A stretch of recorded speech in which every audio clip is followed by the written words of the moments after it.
I will say the reason why I'm here is because of you all.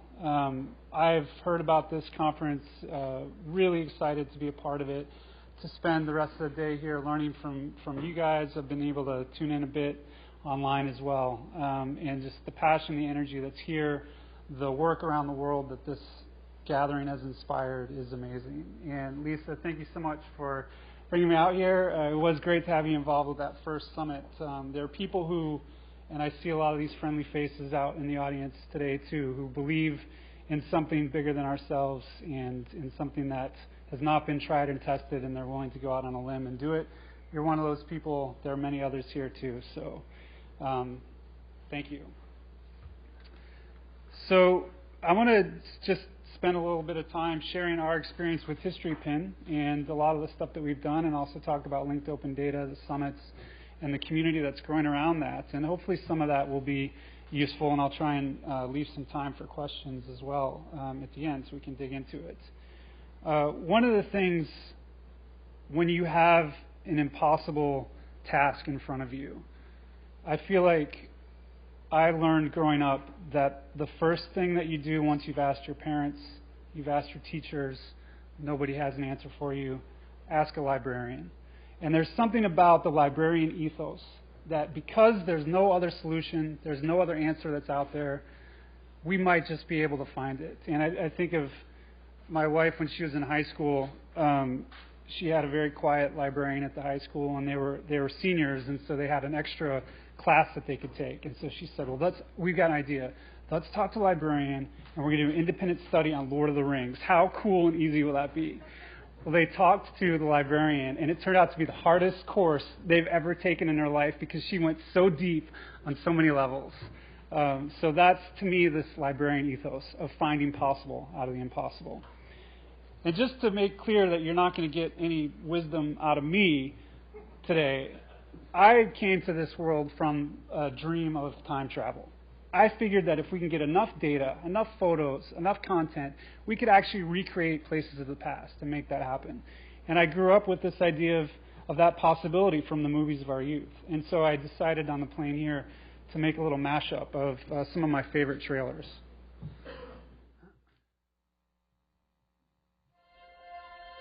Everyone on this planet has a dream.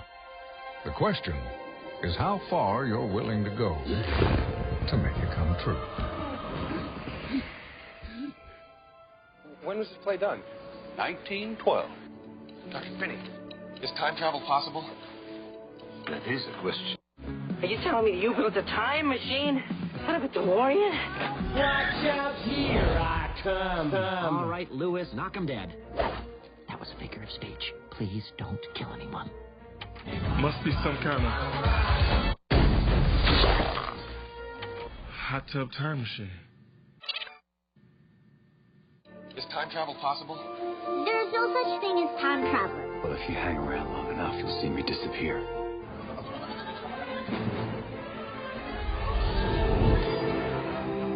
Is it you?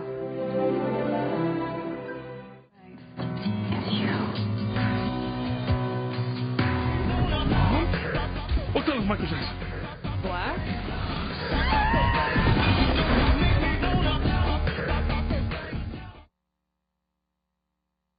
We have some problems that we still need to work out on the time travel idea, some inconsistencies, I know. 5 movies were in there. Does everyone know what they were? Anyone? We got some obvious. Back to the Future. Somewhere in Time. That was a tough one. Hot Tub Time Machine. Time Traveler's Wife. One more. Who has kids? Meet the Robinsons. There you go. Those are the 5 movies. And what's missing? I mean, obviously, your favorite movies that are missing. Doctor Who, the Whovians out there, right? All kinds of great time travel movies missing. Well, to me, I found when I was about 12 years old this little checkbook box. It was in my dad's kind of secretary of drawers where he paid the bills. And why I was digging through check boxes, I don't know. And maybe somebody told me that it was there. And inside of this box was, to me, the most amazing portal into history. You know, it was about this big, and it had all these tiny little photos in it, and a typed journal. This book was the property of my grandfather, Lawrence Voss, known to his nephews and nieces as Uncle Pete. And it tells the story of his experience of World War I, enlisting in 1917 when the United States was starting to get into the war in earnest, and then following him throughout the course of his time in the war. And there are so many stories like this. To me, this was one that was personal. It drove me to dig deeper and to try and imagine what that world was like. And ultimately, if I look back at, aside from those movies, Somewhere in Time, one of the cheesiest movies ever, still I cry every time I see that kind of stuff. These are the kinds of things that drove me to try and bring this data together in a way that's meaningful. It gives us the ability, this is me and my grandpa, to peel back those layers. And he died when I was about 8, so I never really knew him, certainly not as an adult. And I knew him as a marimba playing. He played all kinds of games with us. That was my experience of him. But digging through our own personal archives, we're able to go back, see him kind of aging backwards, aging younger. I mean, this is the magic of technology in a way. These are just our family snapshots. My dad is a priest, which is another story altogether. His stint as a priest. And so what I did with these photos and a lot of other family photos is start to put these on the map and start to experience, bring these places back to life again. So this is Anderson, Indiana. Some of these photos from when my dad was 18. My uncle was an amateur photographer. So we have these great photos from the late 1940s, color photos. And seeing my grandpa there with his 47 Ford. And then knowing with these World War I photos that we had that opportunity to go beyond human memory, in a way, to reach past and see him as an 18-year-old, the stories that he didn't really tell, but that he had recorded in this journal. So I decided to spend some time with my father and go over this and try and put as much of it as we could on a map and experience this kind of he and I together. And that was just an amazing thing. I did it via Skype. My parents live in Michigan. I live in San Francisco. So I was able to just spend a couple hours one afternoon digging through this with him. And we had all this laid out in front of us. The journal entries, which had locations, places where he had been, travel back and forth, and then his time. So he was based in Camp Custer, which is in Battle Creek, Michigan, and he would go back and forth to his home in Detroit at the beginning, and then he would be in France for a little less than a year. And these photos, he had a list of where they were, but we was trying to put them together. That was fascinating to us. So we have over on the east, he was based where many of the American forces were. In Lyon, there was an Air Force base there. That was Toul and Domgermain. So that's where we'd have a lot of adventures of him walking there. There was a little picture of him celebrating Christmas dinner with his friends. But this photo in the middle was the one that was the most interesting to me because it was of a small town named Lyon, which was nowhere near where he was based. And I couldn't figure out why he would have been there and how he would have gotten there. And so that was kind of the mission with my dad and I, to sit down and do that together. And we were able to find in the journal a 2-day train journey, which he had to take to get to this place. And it was as the troops were disembarking from France. The American troops were pulling out. And my grandpa was a clerk, so he had to kind of register all these people as they went through. And I remember very clearly with my dad, you know, he had this phrase that he got sick on the train, and he said he was sick as the deuce. Has anybody heard that phrase before? Have you heard that? I've never heard that. And so my dad was like, yeah. So I Googled it, nothing on Google, right? Sick as the deuce. And my dad just had this really vibrant memory of being a young guy, and whenever the kids would get sick, he'd be like, oh, you're sick as a deuce, staying home from school. You know, like that was the phrase, and this kind of, these snippets that are completely lost to history, really. So, what? Do you think that's what it's related to? Come on, really? So some librarian help him on that. Come on now. So we were able to find this town. And this photo, so looking back at this photo, I mean, this is all we had. All we knew is that he was based in, their offices were set up in the old city hall in this town. It was a tiny town, what I could see on the map. And this building to the left it's got to be a church. That was kind of my only thing to go on. And so my dad and I kind of started digging through church directories of France, and we were able to find an address for that. And then looking at the town, trying to figure out where a square or a gathering area like that would be. I figured it would be like a green or something like that. Well, you notice there's this little parking lot in the middle of the town, which turns out to be where it was located. So we were able to take these photos, and then I put it up on History Pin so we could use the street view element of this, and find the church, and then start to dig around and bring these things back to life here. So this was January 1919. It was after the war was over, and the troops are essentially being assembled and moving out. So here's bands, casuals, infantry coming through the town. And this just shows a little bit of the kind of the filtering in and out, which you can do with any photo on History Pin, and bringing these things back to life. And so I looked at a couple nearby, seeing the different views from the window here. I noticed this one was taken. Oh, what do I have to do? We didn't miss much. We're still in 1919. Stay with me. So this one was from another angle, which I couldn't quite figure out. So where was this building where he was at? So the great thing with Street View, I didn't have to go to France to investigate this. I could just turn around and look at that location right there. It's got to be where he's taking photos from. And then that gives us the ability. I'm just going to... Here's another one. They're pretty blurry shots. He was not much of a photographer, I would say. We've got all kinds of great blurry shots from Paris as well. So these maybe are not high archival photos, but the fact of the matter for me is this is where my grandpa was taking pictures from, which is just insane. And here we'll kind of take a look at, this is the office where he was based for a number of months, and you can see this is what that office looked like. As he pretended to talk on the phone, I'm sure he was not. If he's anything like me. And then we take a little stroll around the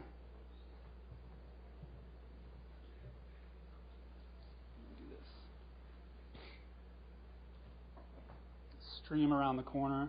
So these things, I was trying hard to figure out where they were. These were just random photos now. And because we knew that location, we could actually get in there and identify those spots. And it was fascinating to me to be able to do this with my dad, to share these stories with him, and somehow felt like you're keeping those memories alive and passing them on in a way that now I can share this with my own kids once they get interested in it, if they get interested in it, I suppose. And you see that shot again as we leave that area. So it's funny that we did this as kind of an exercise, really just of discovering these places. And this is a good part for me to talk about some of the social aims of History Pin. History Pin is a nonprofit project. We Are What We Do is the name of the organization that runs it. And we focus on behavior change. That idea that you can actually change people's behaviors in positive ways by building cool tools and projects that have incidental effects. So we don't talk about it much on the website. We don't talk about it with teacher programs or education programs, but we have these very specific aims that we try and measure. So one is increasing intergenerational contact and understanding, and particularly reducing senior isolation. So this idea that there are all these great photos that are out there in boxes, but it's the process of opening those boxes, opening those photo albums, and talking to somebody about it that has this major effect. It's awesome to archive them, but to have that conversation is something that is absolutely critical, particularly with seniors that are isolated, don't have family anymore, etc. Also, we look to increase mentoring, learning, and training, both informally and formally. So this is a two-way street. It's training seniors in technology, and it's training young people in storytelling, essentially. You know, what is it that's at the heart of these stories? And also increasing civic engagement. We found that when there's connections across generations, you have stronger civic ties and civic bonds that make for stronger communities. And finally, the diversification and preservation of local culture. So where that could be from intergenerational, cross-cultural, etc., or just the types of materials that are making their ways to libraries, archives, and museums. We're not a long-term preservation solution by any stretch, but we do partner with over 1,400 institutions that do have a focus on that. So I would think that we have, for me, for this story, my grandpa, we solved the mystery. We got the pictures on the map. We were able to find this. And then as I look back, I found this little snippet right at the beginning of his journal, reading through this again. February 21st, I went home to Detroit, remaining over Washington's birthday on Saturday and Sunday, returning home to camp Monday morning. Had one of the best experiences of my life. March 16th, Saturday at noon, left for Detroit. What the hell happened? What happened? I mean, come on. An 18-year-old guy about to be shipped off overseas to an unknown fate. He had the best experience of his life. Nobody knows. And that's the last laugh. Maybe. Was it? I don't know. Who knows? We'll never know. It went down with him. And that's the thing. That's the thing to me, the urgency here, that we can really communicate to people. That these stories are there, not for very long. We're only here for a little bit of time. Let's grab these stories while we can. Have those conversations. Well, there's millions of stories like that.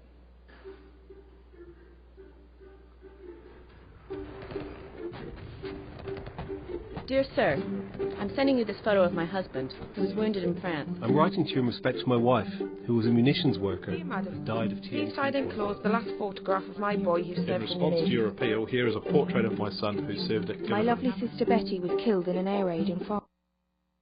This is a project by the Imperial War Museum called Lives of the First World War. And their idea here, in fact, the Imperial War Museums were created after World War I to collect the stories of soldiers. And so their hope is to get as much information as they can about up to 8 million people involved in World War I, 6 million soldiers, nurses, etc. And this opens the door to me to the participatory institution. We've heard about that from authors like Nina Simon, the Participatory Museum, bringing the idea of these social aims into the institutions, the libraries, the archives, and the museums. And that's a lot of what we're experimenting with now with History Pin. And I've got some examples that I want to just share with you and tell you about it.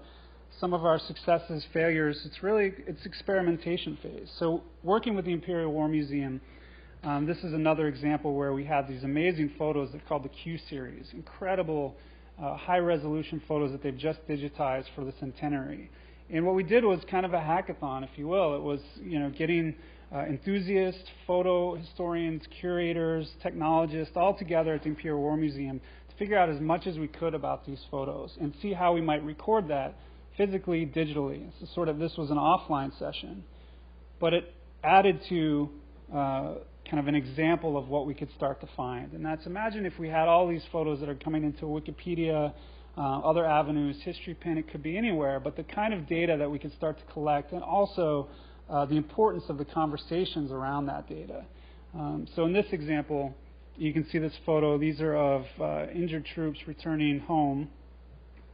And you could just see some of the information that was gathered. And this is an artist rendering of how we might start to visualize this data. So you see he's wearing a German helmet. From that German helmet, you can't read it, but it gives us some details, the fact that he's missing the tip on it and what that might mean, the fact that he's a sergeant, the tags that they're wearing, which list their injuries, etc., the insignia on their uniforms, which indicate the troops that they're a part of. So all of this combined together with the fact that we know where the photographer was, we knew what path he took, this can help us map this, and we were actually able to find the location where this was taken. All of the data that exists, overwhelming amounts of links, and the process of gathering those is what we're starting to experiment with. And this is just one example of that. Another project that we're working on with them is called Putting Art on the Map. And this is using their art collection, which is amazing. And for one thing, to start to see color in history is a pretty fascinating concept. It really brings things to life. And here you can see, this is one example. So I noticed this just when I put together this presentation, that you see that helmet on the back of this backpack here. And you can see it on the left. And it's a little washed out on the screen there. But you can see these kinds of German souvenirs that soldiers were capturing, and to see this in color, it's just amazing. So this process, or this project, will focus on putting these paintings, these photos out there and inviting people to help solve the mysteries around it. History Mysteries is what we call it, and we're looking at it in a couple different projects. Here's another one called Year of the Bay. We're doing this together with Stanford, funded by the Mellon Foundation. And the idea here is to figure out what is the best user interfaces we can create in order to collect information and use it for humanities research, and include the crowd in that process. So one of the things we just launched, and I'll show you this in a minute, is this process of doing the digital mystery solving. But that starts with the physical offline events. And again, we tried the hackathon. I've got Carrie here, who's on the left on the keyboard, as my DJ, basically. She was putting up about 12 photos that we didn't know much about. We were trying to figure out the locations, the time. It could be the time of day. It could be the intersection. It could be, what series does this tell us? But what was amazing to us in this process was getting these hardcore history nerds together, technologists, the like, together with seniors who would have more experience of San Francisco and actually the memories of it. And what I started to notice was this, and it's indicated by the couple here on the back left. This is Eric Fisher, who's an amazing map maker. A lot of you may have heard of him. He's ENF on Twitter. He does just amazing visualizations. And then this woman who was with them, and so she's telling a series of stories about what's happening, to the point where he finally puts his laptop down and is just listening to those stories, engaging. The same with the guy in the red here, who was a Sea Scout. So we were looking at pictures of the San Francisco Bay, and he could tell us, oh, I remember that ship. And so we used to store, our equipment on that ship, so we'd go off and on it all together. And then you would have city directories over here that the library would bring out. This was at the California Historical Society. So we had the city directories that we could pin down. And just you have this really great interactive bit. Obviously, you have beers in the mix. You have to have that at Hackathon. Everyone's drinking, which did take some convincing in terms of how we were going to have the city direct, like this, 1912 city directories out with everyone drunk. But we were able to just have okay, you have to leave your beers here. But what that did was, not only did it bring history to life for the people who were participating, but it also gave them ownership in the stories that were being told. And to me, that was a very telling moment. You see an example here of a woman who brought in a photo. She worked with the Oakland Museum, and her dad was a shipbuilder. And so she brought in this photo. You can't see it very well in this picture, but she's explaining it to this reporter, actually, of Paul Robeson singing at a labor strike. And so these kinds of memories, which are just one generation away from her, to bring that to life and capture it in California Historical Society, it changes the way that you see an esteemed institution like California Historical Society. It helps to have an executive director like Anthea Hartig, who get right down on the floor with a laptop and a beer and try and solve these mysteries with us. And that's the kind of experience that we're trying to create together with participatory institutions. Here's another example of Santa Ana Public Library, and they have a program with their teen historians. So Santa Ana Public Library is in Orange County, California. They have probably about their demographics has changed faster than any other county in California, essentially. And so they found in their history room at the library that about 5% of their holdings reflect the current racial, ethnic demographics of their community. And so they're realizing that they're, really want to try and close this gap. What they've done in a really innovative program is teamed their teen historians, which are, they're not historians in terms of gone to school for 5 years and wrote a book since, but they're actually the ones that are out there recording the stories of the people in their community and bringing that into the history collection. So here's a couple of slides of their working with Mexican-American veterans, and they're telling their stories. So you've got them recording their oral histories, doing the videos, taking photos, etc., and bringing this into it. This is the participatory institution. And we've done this for, there are a lot of things where people are using History Pin without us doing anything about it. This is an example of Slippery Rock University in Pennsylvania, I believe. This is an undergraduate program. And they took the entire class, teamed them up with a local cultural heritage institution, Lancaster, I think it was, Lawrence Lawrence County, Pennsylvania Historical Society. And so they were able to digitize, work with their digitized collections, help them digitize, and tell the story of that community and curate those stories with it. And so this kind of really unique teaming is exciting to me. And then to make it a little more local, really, honestly, not sure where in the world I am here, actually. This is Labrador. And this, I was talking to Lisa last night, I kind of realized how rural this community was. They contacted us, I don't know, a year or so ago to do a classroom project. This is a middle school. And so we Skyped in, the London office Skyped in with them and did a session with the teachers. And basically what they did was they had the entire 6th grade go out and collect photographs and stories from their relatives. So you see these really kind of grainy, worn-down photos that the world may never see unless, contributing to projects like this and others. And they tell these really endearing stories, which is what's amazing. This is one of the 6th grade students, and the story that she captured, a photo of great-grandpa Sam Dickers and my great-aunt Ethel. And, I don't know how much historical import there is in this, but I know that the fact that this girl sat down with her parents and her grandparents to record this story means that there were hours of conversations that might not have otherwise happened. And it's just so exciting to see these kinds of things come to pass. So this is the dream of the participatory institution, of bringing these social aims and goals into those institutions, opening the doors, creating the personal links that make this happen. But there's more. And this is, I want to show you just an example of the digitization of this process, of these conversations and the tools that we're starting to experiment with to facilitate it. So this is our History Mysteries live now on Year of the Bay. You can see it on yearofthebay.org. There's a little tab in our dialogue when you drop down in there so that you can actually see a list of mysteries. And what we did with this particular collection, this is about 500 photos from the San Francisco Public Library, which I'll talk about a little bit more in a minute. But we have the locations roughly, but what we wanted to gather was the street views.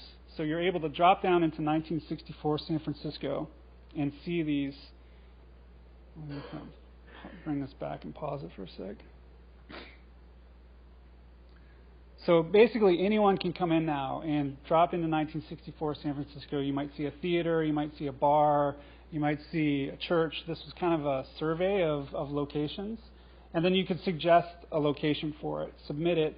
San Francisco Public Library gets a notification, and then they approve that. Or there's discussion around it saying, well, I don't think it's here. I think it's actually a few blocks off. Or that's, I'm not sure that sign is not there. So that's what we're starting to experiment with and capture.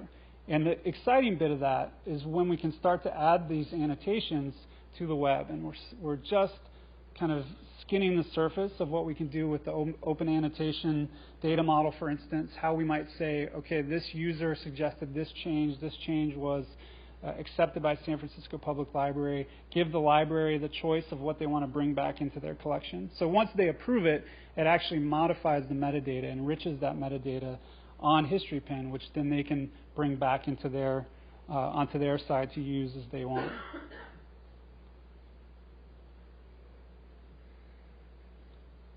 So bringing all of this onto the web, this is kind of the third piece of the puzzle to me. When we have the stories, we have the passion, now making that available on the web. And these are just some examples of channels that we see on HistoryPin that people have used. And I have to be honest, I'm American. I don't know where anything is in the world. I completely thought I was going to Nova Scotia until yesterday.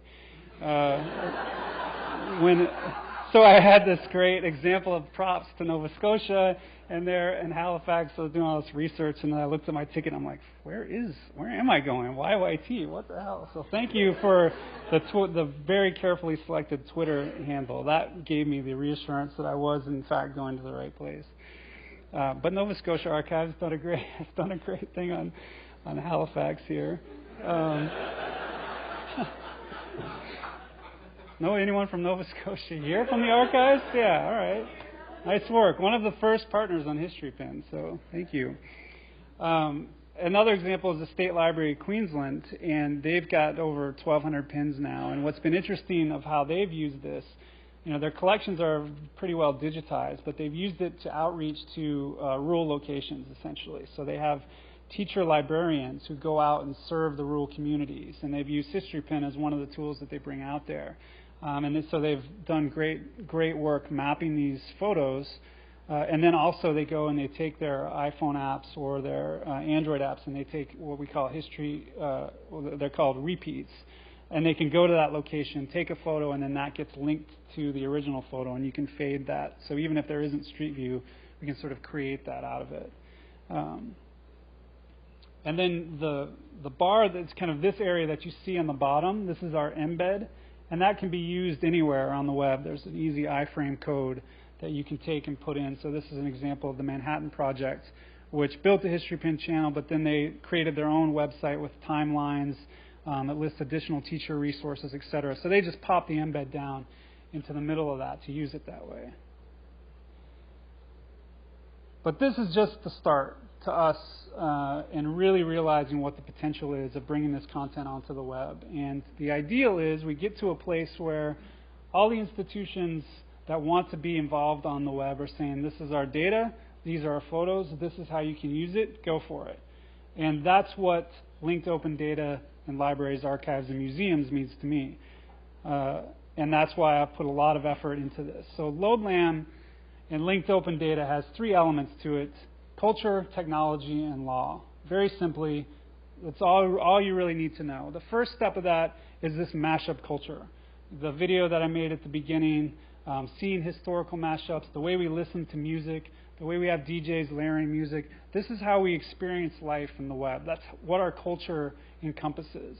And we feel that this can really exist in cultural heritage as well. This is a great example of a photograph from 1921. It's a 1921 car crash. And somebody colorized it and put it up on Reddit.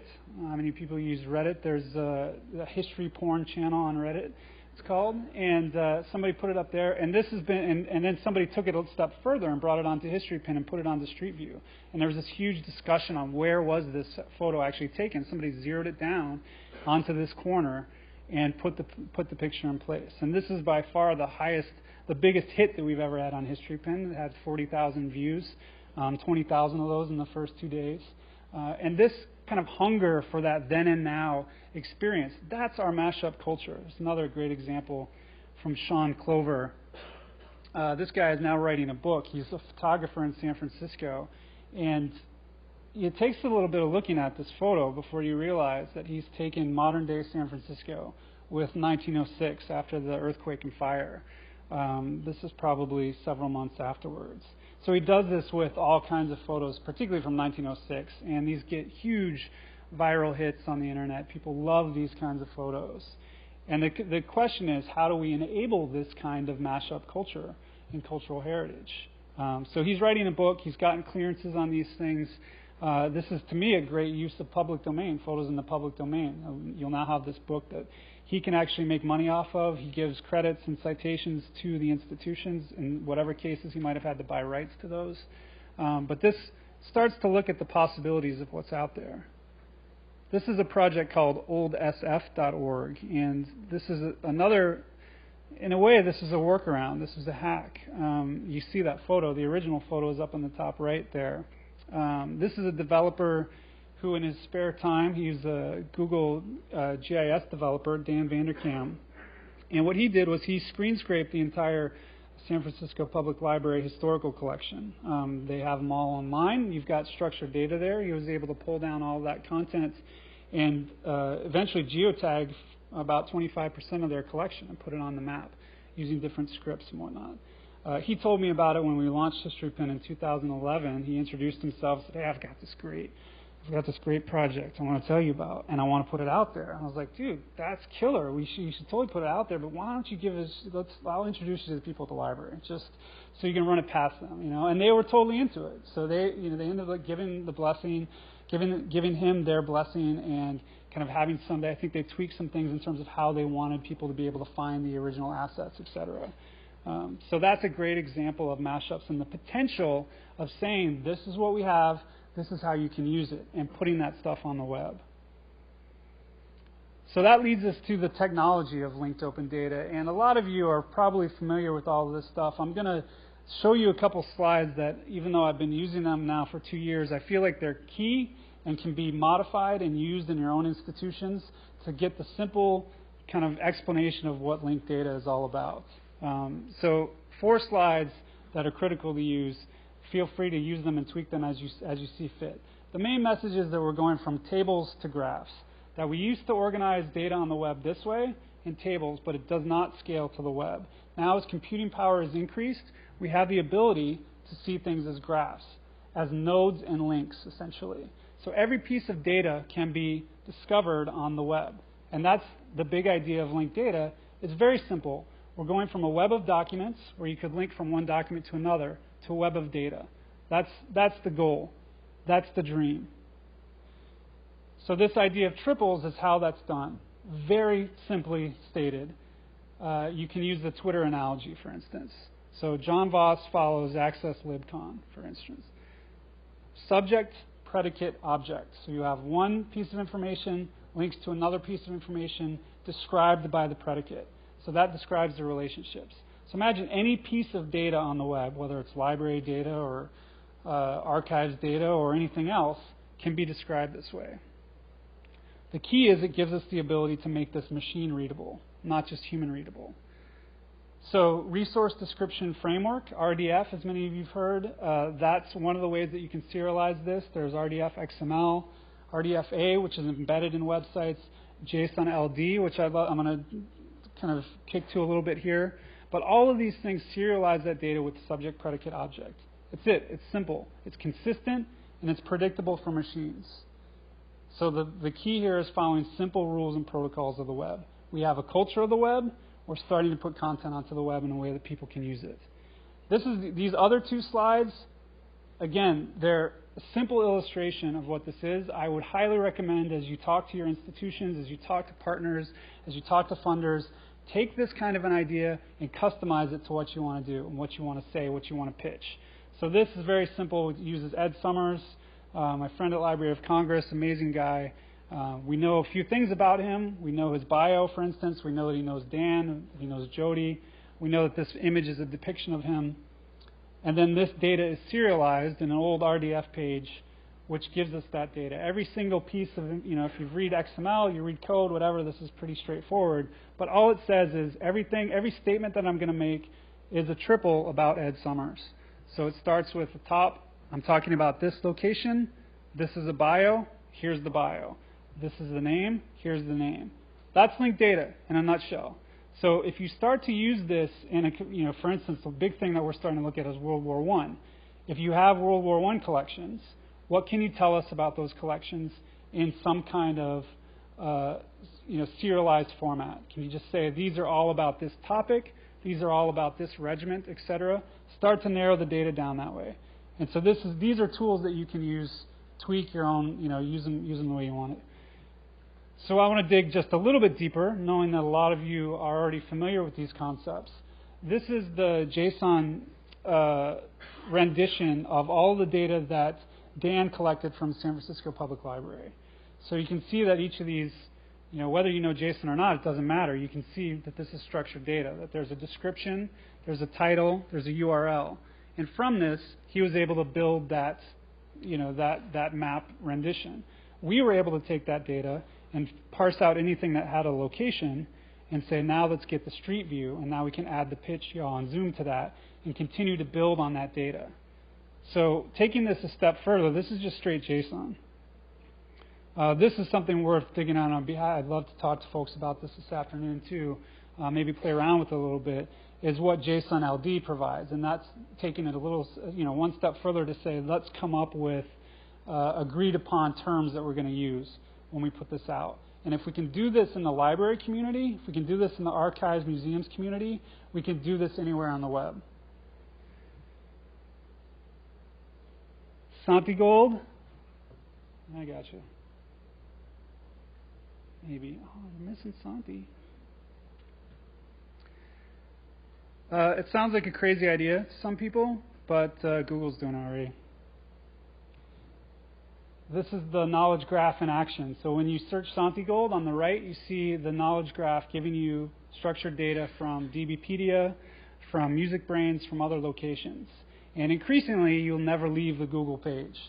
Now imagine you can see what happens when you search for books as well, right? Now, I did this screenshot when I was in San Francisco. They know that I'm in San Francisco, and I can read, information about these books here. And it's interesting, when I go to the book, you'll see it shows me where I can buy it. But why doesn't it show me where I can check it out from the library? You know I'm in San Francisco based on my IP address. The reason is libraries aren't there yet. And that's what's exciting about this moment in time, is that libraries are beginning to get there. And I'll show you how. So here's Dune. We'll skip through this. A little thing called schema.org. How many people are ontologists, have that kind of background? Raise your hand. Anyone? This could be one of your worst nightmares.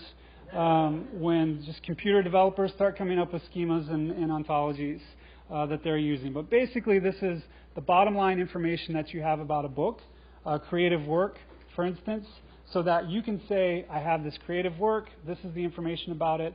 It can then be indexed by Google. So schema.org is Google, Bing, Yandex, some of the biggest search engines in the world have combined to create this tool that you can then embed into your web pages. This is linked data. And then BibFrame, if you haven't heard about this, it's worth, I don't like to put this much text up on the screen and it's hard to read, but this is the BibFrame initiative that's looking to go from MARC to essentially linked data and RDF, schema.org, whatever the appropriate tools may be. And they say in their research, or in their kind of statement of purpose, when users begin their information hunt with a search engine or social network, whose objective is to help users locate information, then cultural heritage organizations need to help those engines and networks direct users to answers, especially those held by libraries. So the BibFrame model is geared to adapt to this. And finally, in short, the BibFrame model is the library community's formal entry point for becoming part of a much larger web of data. So you start to see the building blocks, the predicates that we talked about in that subject, predicate, object, that are specific to libraries and give us meaning in the World Wide Web context. One more thing before I say that. The fact that BibFrame is out there tells me that the tide has turned. This stuff is happening. Getty vocabularies are all coming on as linked open data, so museums are following close behind. So it's a question of not when, but how we do this together as a community. And we're building it as we go. Don't think that this is like a vendor solution. This is the stuff that we're building together and identifying ourselves and how this is going to work best.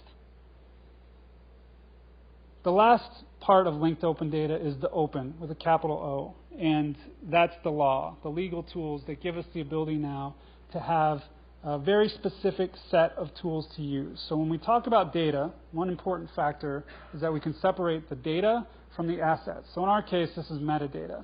The information about the photos, the locations, the photographer, etc. We can put a license on that and tell people how it can be used. And we're strongly saying across the board, use CC0 whenever possible. So say I've got this World War I collection, I want to put it out there in a way that it can be used. Just the metadata, just start with that. Don't try and convince people we got to go the whole hog. Start with the metadata, because you saw the JSON file and what we can build with that. As developers, as programmers, as a community, give us that to start with and use CC0. Now there are other forms. You can use CC BY, you can use public domain mark. Let's start to think about the assets from there. What if you took that World War I collection, in the United States at least, that's all in the public domain if it was before 1923, and put it out there in a way that we can access it, we can discover it, we can build from it. You can still make money off of reproductions. You can still find other ways. We understand that the institutions are the stewards, and we respect that, but we want to be able to build with it. This is something to put in your quiver. You're not the only ones doing this. There's state libraries, national libraries, institutions. This is growing on and on and on. Europeana has 26 million cultural heritage objects, metadata about cultural heritage objects out there, CC0 and linked data. So the tide is turning. This is happening as we go. So those are the three elements: culture, technology, and law, but there's another piece of this, which is the community. And I'm very excited to see that Rachel's going to be talking more about this tomorrow as well. But it's just a few words about the community and the fact that you're not alone on this. Linked Open Data, Libraries, Archives, and Museums, that's what LODEM stands for. It doesn't mean it's a private club. It doesn't mean you have to be a programmer to be involved with it. We need people across the board, from policymakers, administrators, programmers, down to the very last person to be participating in this community. It's an open community. The first summit was in 2011 in San Francisco. We did another one in 2013 in Montreal. Who knows if there'll be another one? We're looking at regional community meetings, actually. So if you've got people who are looking to put together a conversation around this, 20, 30 people, let us know. We'll help you organize that. We've got new tools that we hope to be bringing online in the next few months to support that. Here's another example, the Europeana Creative. This is a project now, since they've aggregated 26 million cultural heritage objects. Remember, this is my time machine.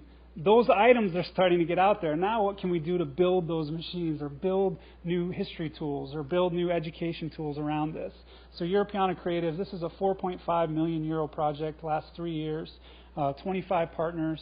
This is the kind of investment that is going into this kind of work. What can we now do with that metadata? What can we do with those assets? We're playing a small part in this with the British Library and the the Netherlands Institute for Sound and Vision to bring sound files onto HistoryPin and use it in that context. And so it's interesting because they're streaming audio files via SoundCloud. So now we have to figure out how does that data model fit into the Europeana data model? How does it fit into the HistoryPin data model? And how can that experience be an innovative and educational one as well? So these are some of the things they've got. I mean, they've got semantic companies that are informing this. It's an amazing program. Another community resource is OpenGlam. I'm sure many of you have heard of this. Stands for Galleries, Libraries, Archives, and Museums. They've got a great listserv. You've got a community of people who are there supporting you. If you've got, I've seen legal questions come across there. I'm trying to figure out how to come up with a proper license, etc. Lots of different tools out there for how we can use this.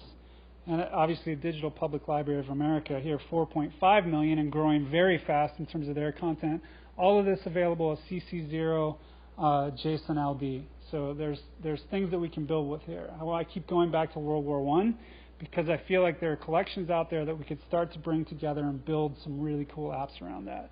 And one of the things that we did as part of the LodeLamp Summit was a challenge to start getting these apps out there. And see, we had 15 entrants, 5 finalists, and 1 winner, which was the pundit system, which was giving people the ability to do semantic markup on pages. So these are the apps that we're starting to build, but it's not done for us. We have to build it ourselves. And this is early days. This is 1991 on the web. And to me, that's when libraries were the focus of innovation, that I could go to the library and start to look at books, find books in other locations. That's what we're talking about. You're not doing it alone. You've got armies behind you. And think of the links. To me, what's exciting is you've got my grandpa, his brother, both in this photo, this crazy photo taken in 1918, and starting to find those links, the data links, the individual links, the personal links, the passion. That's what we have an opportunity for.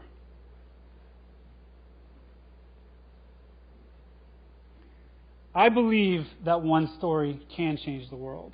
But it's not just the story of my grandfather and my family. It's the story of all of us working together to share those stories, to bring that to the world in a way that's useful for research, for sharing, for intergenerational connections, the whole kit and caboodle. And I feel like if it's an impossible dream, then librarians can help. And that's why I'm here. That's why you're here. And I think that we can do it together. Not because of the money, but because of the knowledge, because of the wisdom, because of the connections. And I thank you very much for having me.